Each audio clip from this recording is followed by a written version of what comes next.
Today's video is sponsored by Squarespace. More on that at the end of this video. Today we're going to make sausage pasta Fagioli or pasta Fazool. I'm going to add a couple ingredients here that I think you might like. I don't just do YouTube, guys. I have a website, and I had that longer than the YouTube channel. And I look for pictures, not to copy, but to get inspired. There was a beautiful pasta Fazool picture that had, I think it was even bigger pasta, and it had big beans in there. So I was like, oh, it's such a good idea. We're gonna use a half a pound of penne pasta, which is obviously very large, and we're gonna use butter beans. So I have two 15-ounce cans of butter beans, or lima beans. They are lima beans. And then cannellini beans. Normally it's a 15-ounce can, but this is a 19-ounce can. I have 1 pound of bulk Italian sausage. This has fennel in it. You can actually see the fennel pieces in there. I have a Parmigiano Reggiano rind. You guys know I save these. I use them in a lot of the recipes here. It's free. You know, you bought the block, you spent a lot of money on it. Don't throw that rind out. Save it. It flavors the soup tremendously. I did 6 cloves of garlic, not a really thin slice. My grandmother would actually just cut like garlic in like half and just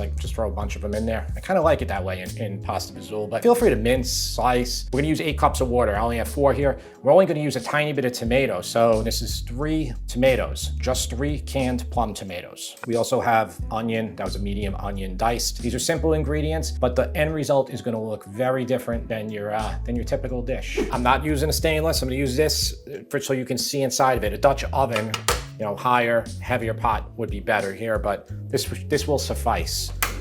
Medium heat, about a 5 out of 10. And then I'm going to put down some olive oil, just coat the bottom. That's extra virgin, but you can use regular olive oil as well. When you have a non-stick, you can put your oil in right away. You can let it heat up. Versus a stainless, you gotta let it heat up. That's kind of makes this easier. That's often why people will stop using stainless, because they're like, everything sticks.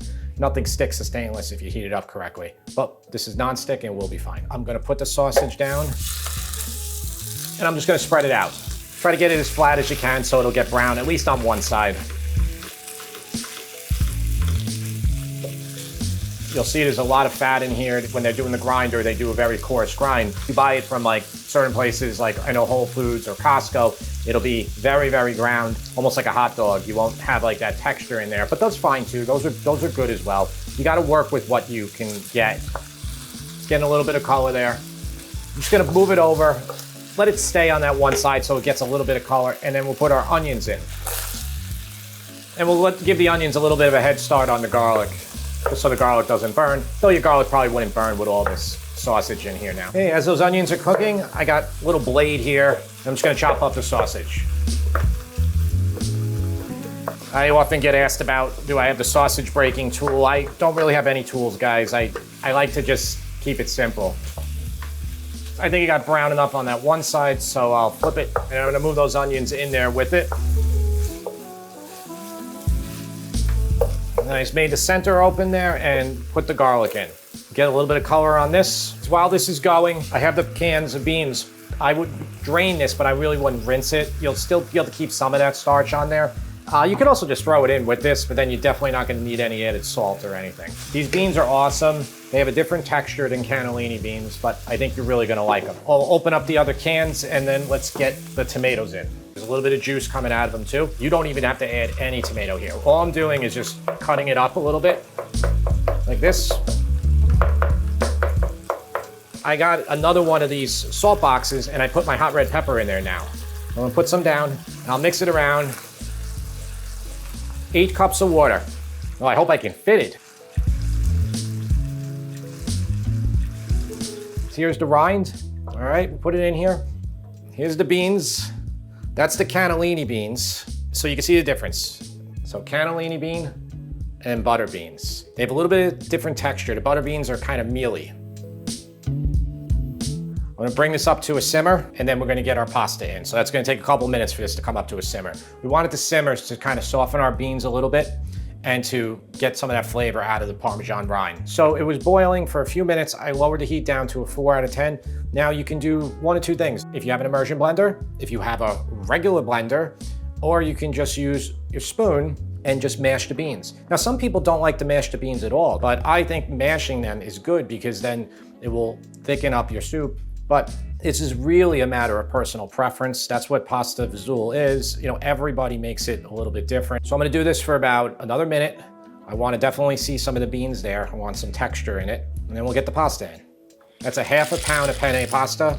And now penne normally takes anywhere from 10 to 12 minutes for al dente when you're boiling water. So this might take a few minutes longer. What's going to happen is it's going to absorb a lot of the liquid. So your liquid will reduce. And by the way, guys, you don't have to use water. You can use chicken stock. That would be great too. I have to mention this, many comments saying, why do you put the pasta in there? My Nona boiled it on the side and she left it that way. If you want leftovers, do that. But by putting the pasta in here the whole time, you're gonna get a far superior product. The pasta is gonna drink up the flavors here. This is the principle why you always finish your pasta in the pan, but here you're cooking the pasta the whole time. So, you know, if you were doing pasta e ceci or wedding soup, all of those is when you're cooking the pasta in the broth the whole entire time. So you can boil your pasta on the side. It's better this way, but the choice is yours. Do it on the side if you want leftovers. See, the pasta's getting a little bit plumper now. It's starting to absorb the liquid. And you can see the liquid itself is a lot starchier now. All right, we'll just let it keep going.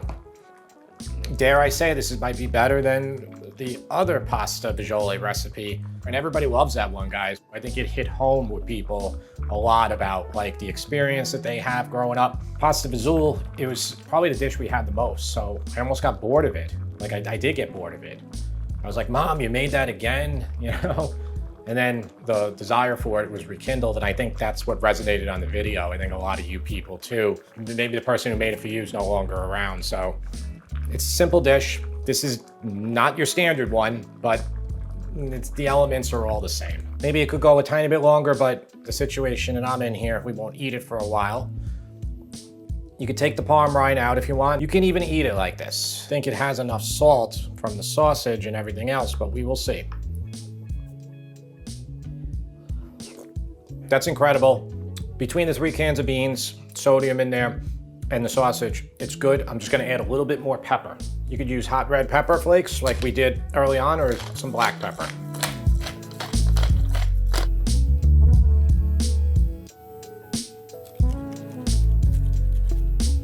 We made an announcement. James is making his grading scores much, much tougher. There will not be any 10s anymore unless I like hit it out of the park.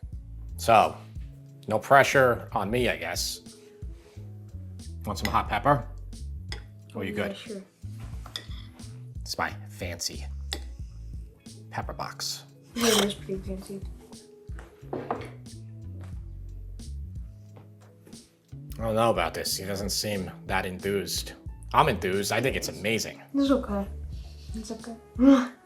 Don't say it's okay and then proceed to like not take your head out of the plate and eat the whole thing, all right? I think the broth or whatever needs to be like a little bit more, needs to be like a little bit more thick. Okay. That's a good criticism. And guys, when I did the regular pasta fagioli, like the older video, I took the immersion blender and it was like super thick. So that's a good criticism. And that's, again, that's a personal preference thing. Some people want it to be soupier than this. Some people want it to be so thick. If you want it thicker, instead of starting with the 8 cups of liquid, just start with 6. I think it needs more salt. More salt? Mm-hmm. This kid wants salt in everything. What do you think, like flavor notes and all that? Like, what do you think it needs? What do you think it doesn't need?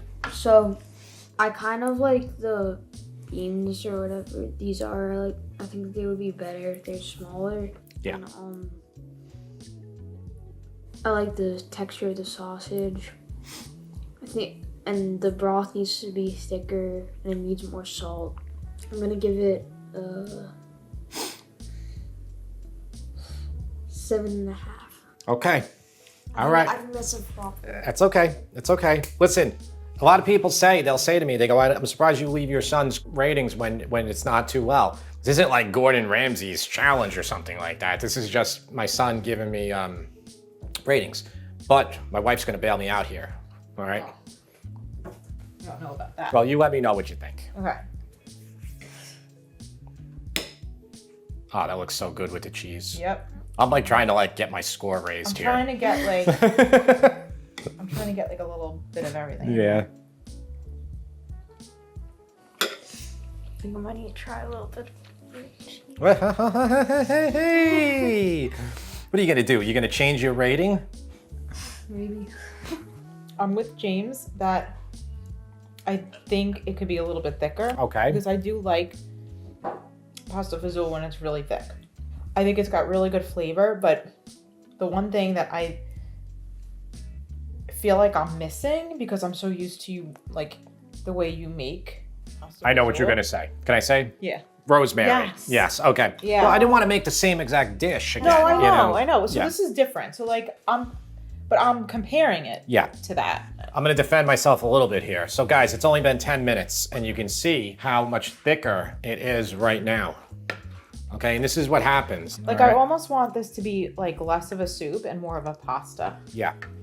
Yeah. It's very easy to do that, guys. Just instead of doing 8 cups to start, use 6 or even 5. And then if it gets too dry as you're cooking your pasta, just add about a half a cup of water in at a time, or chicken broth if you use that. I mean, So what's your rating out of 10? well, you're not gonna put my head. I know, but just give me a rating. Anyway. I give it an 8.5. All right. See that? I anticipate some tough ratings in the future. Thanks, James. You're welcome.